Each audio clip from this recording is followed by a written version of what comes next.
This portion of the news brought to you by McDonald's. McDonald's, I'm loving it. The country now has a new Chief Justice. Justice Hartman Longley was sworn in as Chief Justice during a brief ceremony at Government House today. He replaces former Chief Justice Sir Michael Barnett, who retired on January 31st. During the ceremony, Governor General Her Excellency Dame Marguerite Pinlan administered the oath of office for Longley, who is an experienced jurist who has also served as a former senior justice on Grand Bahama. Attorney General the Honorable Allison Maynard Gibson was among those congratulating Chief Justice Longley. He has been a member of the Attorney General's chambers. He's been a magistrate. He's been on the Court of Appeal. He has led the court out of Grand Bahama. And at a time when our non-Bahamian consultants have said that he is one of the most effective managers of the judicial process that they have ever seen. And these are people who have also advised the UK and other Commonwealth countries. And now, at a time when we really need to focus on efficiency in the system, they having made this observation about him, he is the Chief Justice of the Commonwealth of the Bahamas. It's a very proud day for the Bahamas, and Bahamians can look forward to him bringing his style of leadership to the bench.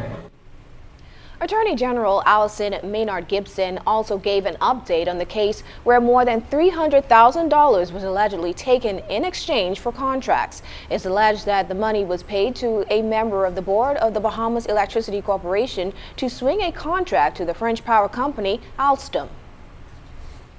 Only be comments on this very important matter as and when appropriate, and it is inappropriate at this stage of the proceedings to make any comment. They may jeopardize the future of the proceeding. I can assure the public that as and when appropriate, comments will be made, and I reassure the public that this matter is being taken very seriously. Turks and Caicos tonight is in mourning following the death of its first female Speaker of the House of Assembly, Dr. Rosetta Butterfield, who died here in New Providence. A handover ceremony was held at Odyssey Aviation this morning before her body was flown home. Deputy Speaker of the House of Assembly here in the Bahamas, Dion Smith, along with senior police officers, were on hand for the ceremony. A procession led by members of the Royal Bahamas Police Force Marching Band led the hearse containing her body to a waiting airplane at Odyssey Aviation. At 10:41 this morning, Butterfield's casket was loaded onto the plane bound for the Turks and Caicos Islands. Current Speaker of the House of Assembly for Turks and Caicos, the Honorable Robert Hall, reflected on her contribution to that country as Smith spoke about the ties between these two countries. She has made a tremendous contribution, not only in the political arena, but first as a nurse and as a businesswoman. And her generosity, the generosity of herself and her family will always be lauded.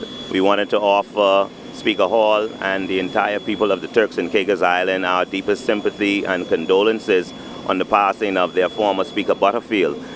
We've always respected each other and we've always had a very good working relationship. So today we felt that this was the least we could have done to bid the former Speaker farewell. This portion of the news was brought to you by McDonald's. McDonald's,